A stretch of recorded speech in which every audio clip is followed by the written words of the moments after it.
नमस्कार। आज हम समझेंगे कि थर्ड आई पर ध्यान की अवस्था में कैसे पहुंचा जाता है, जिसे तीसरा तिल, दसम द्वार, आज्ञा चक्र भी कहा गया है। और इस बिंदु पर ध्यान लगाते हुए हमारी आंखों की पोजीशन क्या होनी चाहिए। और आज आप ये भी जानेंगे कि हमारा चंचल मन न सिर्फ खुली आंखों से बल्कि ध्यान में बैठे हुए बंद आंखों में भी छलावा दिखा सकता है और इसे कैसे परखें। थर्ड आई पॉइंट या आज्ञा चक्र के बारे में बहुत से नए साधक इसी उलझन में रहते हैं कि दोनों आंखों के बीच या माथे के बीच में वो बिंदु असल में कौन सी जगह पर है। तो ऐसे में साधक अपनी आंखों के बीच के बिंदु पर ध्यान लगाने की कोशिश करते हैं, या कुछ साधक माथे के बीच में एक पॉइंट को पकड़ लेते हैं या माथे की बाहरी स्किन पर ध्यान लगाने की कोशिश करते हैं, और कई साधक इसमें आंखों को ऊपर की ओर चढ़ा लेते हैं। इस अवस्था में शुरुआत में कोई परेशानी नहीं होती, लेकिन इस तरीके से आपकी आंखों व माथे की अंदरूनी नसें खिंची रहती हैं और लगातार इस खिंचाव के कारण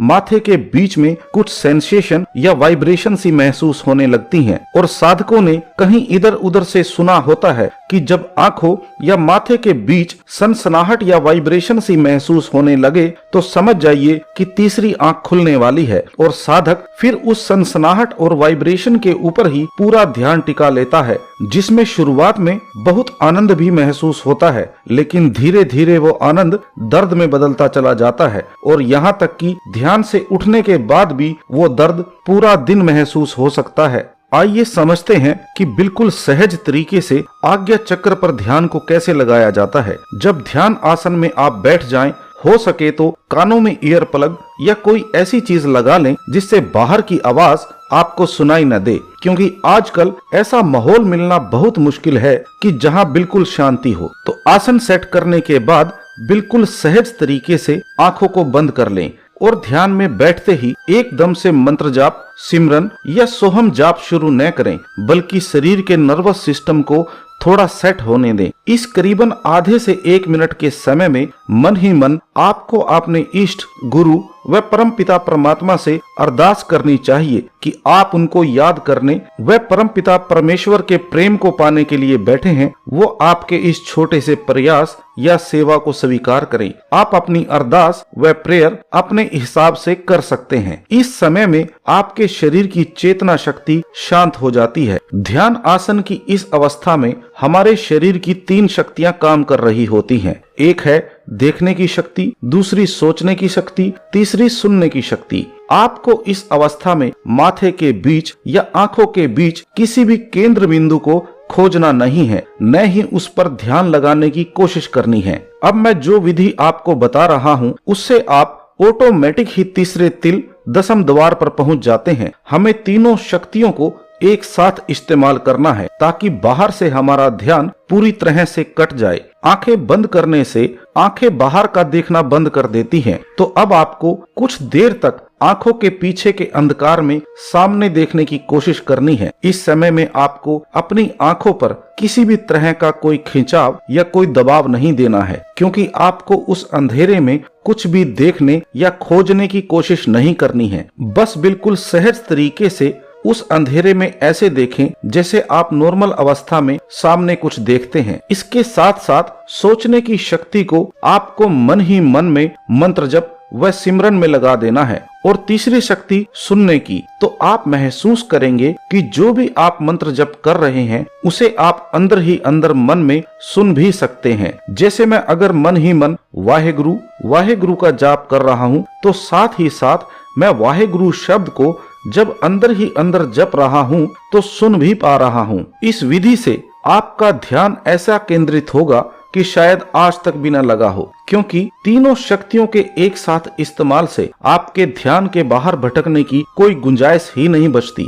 जब आप मन ही मन में सिमरन कर रहे होते हैं और साथ में उसे सुन भी रहे होते हैं, तो आपका पूरा ध्यान सिर्फ सिमरन पर केंद्रित हो जाता है और आपको पता भी नहीं चलता कि कब आपकी आंखों की शक्ति जो अंधेरे में सामने देख रही थी उससे आपका ध्यान हट जाता है और आंखों की पुतलियां जो ध्यान के समय इधर उधर घूमती रहती हैं एकदम शांत हो गई हैं। आंखें एकदम नॉर्मल हो जाती हैं। जब आपका पूरा ध्यान जप सिमरन करने में वह उसको सुनने में लगा होता है तो कुछ मिनटों बाद आपको जप सिमरन के शब्द भी सुनाई देने बंद हो जाते हैं और आपका पूरा ध्यान मंत्र जप को करने में टिक जाता है। इस अवस्था में अभी तक आपकी तरफ से कोई भी कोशिश नहीं की गई कि आप आज्ञा चक्र पर ध्यान लगाएं या किसी एक बिंदु पर केंद्रित हो जाएं। लेकिन इस विधि से आपका ध्यान ऑटोमेटिक ही थर्ड आई पर पहुंच चुका होता है। हर रोज इस विधि से अभ्यास करने से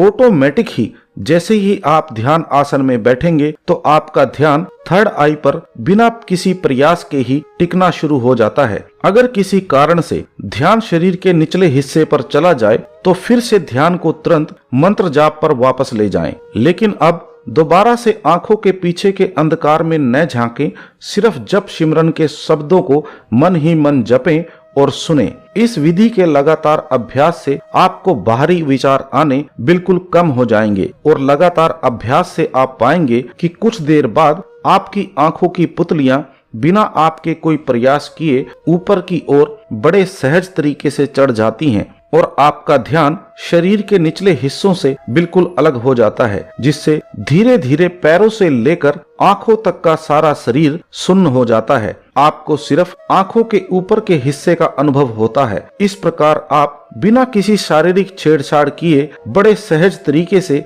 आज्ञा चक्र पर अपने ध्यान को टिकाने में निपुण हो जाते हैं। एक बात को परम सत्य समझ लीजिए कि अगर आप वाकई ही ध्यान के परम शिखर पर पहुंचना चाहते हैं, आत्मज्ञान को प्राप्त करना चाहते हैं, उस परम पिता परमेश्वर के प्रेम को पाना चाहते हैं, तो ये आपके द्वारा शरीर के किसी भी हिस्से के साथ कोई जोर जबरदस्ती या किसी एक हिस्से पर अनजाने में भी किसी भी तरह का दबाव या प्रेशर डालने से नहीं होगा, क्योंकि उस अवस्था में तो शरीर का कोई महत्व ही नहीं रहता। इसीलिए आपको जल्दबाजी के चक्कर में अपने शरीर के किसी भी नर्वस सिस्टम के साथ कोई छेड़छाड़ नहीं करनी है। अब समझते हैं कि ध्यान में हमें जो दिखाई देता है वो कैसे चेक करें कि असल में ध्यान में आध्यात्मिक अनुभव हो रहा है या मन का कोई छलावा भर है, क्योंकि ध्यान के लगातार अभ्यास से आपके अवचेतन मन में दबे हुए सभी विचार और संस्कार दोबारा से जागृत होने लगते हैं। ऐसे में साधक को बहुत कुछ दिखाई देने लगता है। जिन साधकों को ऐसा अनुभव होता है, मैं उनका दिल नहीं दुखाना चाहता, लेकिन आपको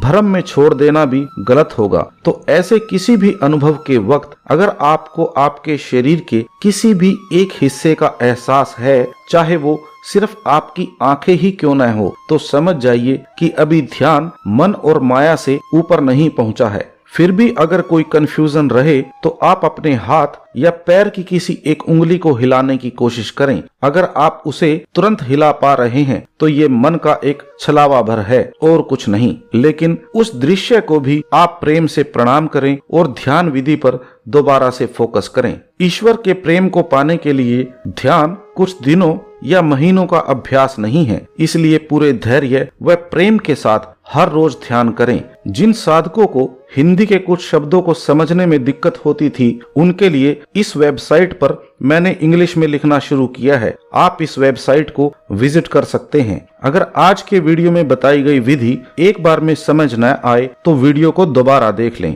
आपके कोई सवाल हो तो आपके कमेंट्स का स्वागत है। एक विनती और है, आप जब कमेंट करें तो कृपया मेरे लिए गुरुजी जैसे ऊंचे व सच्चे पद का इस्तेमाल न करें, क्योंकि गुरु की पदवी बहुत ऊंची होती है। मुझे तो बस आप अपनी आध्यात्मिक यात्रा में एक हेल्पर, सेवक समझकर ही सवाल कर लिया करें। आपका समय देने के लिए बहुत बहुत धन्यवाद।